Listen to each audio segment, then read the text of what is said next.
છોટાઉદેપુર જિલ્લાના કવાડ તાલુકાના પાનવડ ગામનો બ્રિજ ચોમાસામાં ધોવાઈ જતા સ્થળ નિરીક્ષણ કરવા માટે ધારાસભ્ય પહોંચ્યા હતા। પાનવડથી છોટાઉદેપુરને જોડતો ધામણી નદી પર આવેલો બ્રિજ મોડી રાત્રે તૂટી પડ્યો હતો, પરંતુ સદનસીબે કોઈપણ પ્રકારની જાનહાનિ નથી થઈ। આ બ્રિજ સ્ટેટ વખતનો બનેલો હતો। આ બ્રિજ તૂટી પડતા આજુબાજુના જે 40 થી 50 ગામનો વ્યવહાર છે તેને અસર થશે અને હવે ગ્રામજનોને 2 કિલોમીટરનો ફેરો ફરવાનો વારો આવ્યો છે। જ્યારે 138 પાવી જેતપુર વિધાનસભાના ધારાસભ્ય જયંતિભાઈ રાઠવાએ જણાવ્યું હતું કે અગાઉ પણ રાજ્ય સરકારમાં બ્રિજ અંગેની દરખાસ્ત મૂકવામાં આવી હતી, પરંતુ મંજૂર થઈ ન હતી। હવે વહેલી તકે આ બાબતનું નિરાકરણ લાવીશું તેમ જણાવ્યું હતું।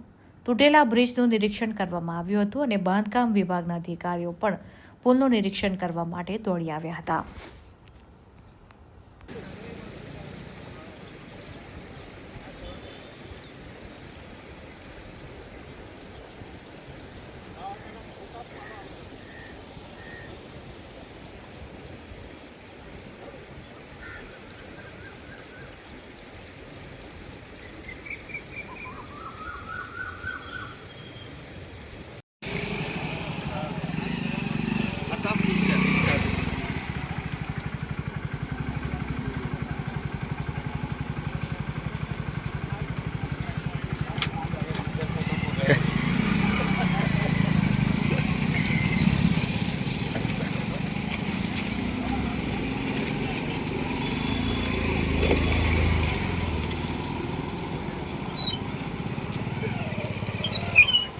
અમે પાનવડ મુખ્ય બજારથી છોટાઉદેપુર અને બોડેલી જવાનો જે મુખ્ય માર્ગ છે એ માર્ગ ઉપર જે નદી આવેલી છે એના ઉપરનો જે બ્રિજ ખૂબ લાંબા સમયથી સ્ટેટ વખતનો બ્રિજ હતો। એ બ્રિજ ખૂબ ભારે વરસાદના કારણે અને એની મુદત પણ પૂર્ણ થવા આવી હતી, કારણ કે ખૂબ લાંબા સમયનો બ્રિજ જેથી કરીને ધારાશાયી થયો। એના માટે અમે પહેલાં પણ માર્ગ મકાન સ્ટેટ વિભાગના અધિકારીઓ અને હું પોતે ધારાસભ્ય તરીકે રાજ્ય સરકારમાં દરખાસ્ત મોકલી હતી, પરંતુ એ વખતે દરખાસ્ત મંજૂર થયેલી નથી।